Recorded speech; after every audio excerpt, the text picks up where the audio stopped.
La nature matérielle fait tout. Pourtant, trompée par l'ego, l'âme pense « je suis l'auteur ». Celui qui connaît la vérité voit comment la nature agit et se détache des sens et de leurs objets. Tant que nous restons dans l'illusion de la vie matérielle, nous nous attachons au corps matériel et tenons pour acquis que nous faisons tout par nous-mêmes. Nous ignorons que les actions sont rendues possibles par le Seigneur et que par nous-mêmes, nous ne pouvons rien faire. Les âmes de ce monde sont absorbées dans leurs activités comme des rêveurs dans leurs rêves. Chaque âme a un cours particulier à suivre. Et ce n'est que lorsque le moment est venu, lorsque le rêve devient trop douloureux, que l'âme sera prête à percevoir une autre réalité. So, choisissez d'être libre, consacrez vos actions au divin et fixez votre esprit sur le soi, oubliant les désirs égoïstes. Ceux qui suivent les enseignements du Bhagavad Gita fidèlement et avec cœur ouvert sont libérés de l'esclavage du karma. Nous ne pouvons pas être heureux sans la connexion avec le divin. Le Seigneur suprême est l'âme de toutes les âmes et notre existence dépend de lui. Pourtant, notre nature spirituelle est d'être libre. La résolution de ce paradoxe est de choisir librement le service du Dieu.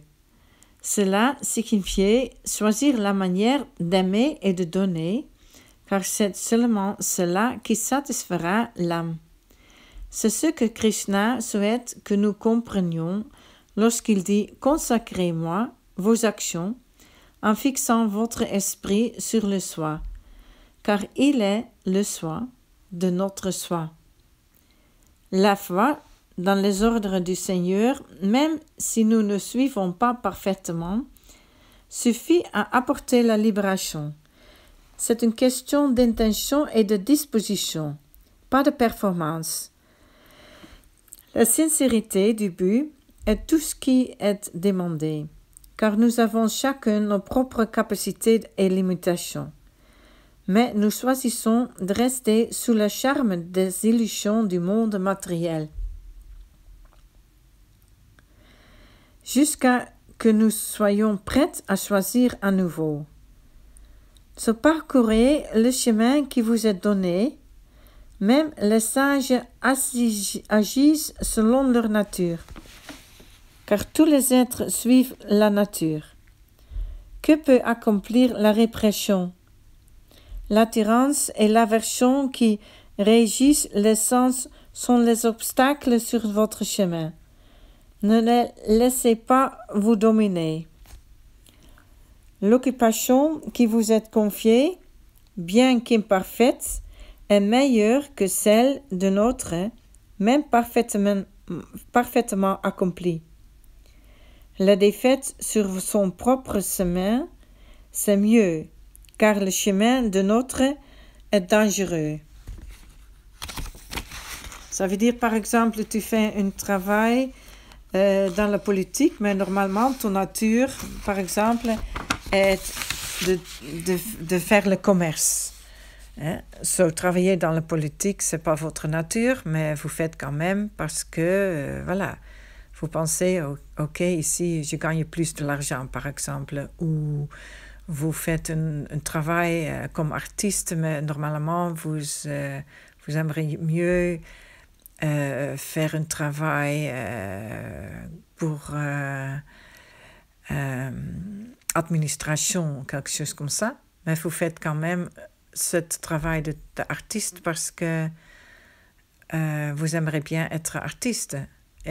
C'est contre votre nature. C'est important que vous faites un travail qui est votre nature, que vous choisissez ce travail. Il est mieux de connaître nos limites et de travailler honnêtement à partir de notre niveau naturel, plutôt que d'essayer d'être autre que nous ne sommes vraiment. Si j'accepte un chemin destiné à quelqu'un d'autre, qu'il soit plus ou moins exigeant que le mien, et que je renie ma propre nature et disposition, je serai conduit à la déception et à la frustration. Une fois que je trouvé ma propre occupation et me consacrer à la poursuivre dans le service du divin ou de sa création, je trouverai l'accomplissement. La recherche de votre occupation naturelle est importante. Le processus de développement spirituel est graduel, pas abrupt.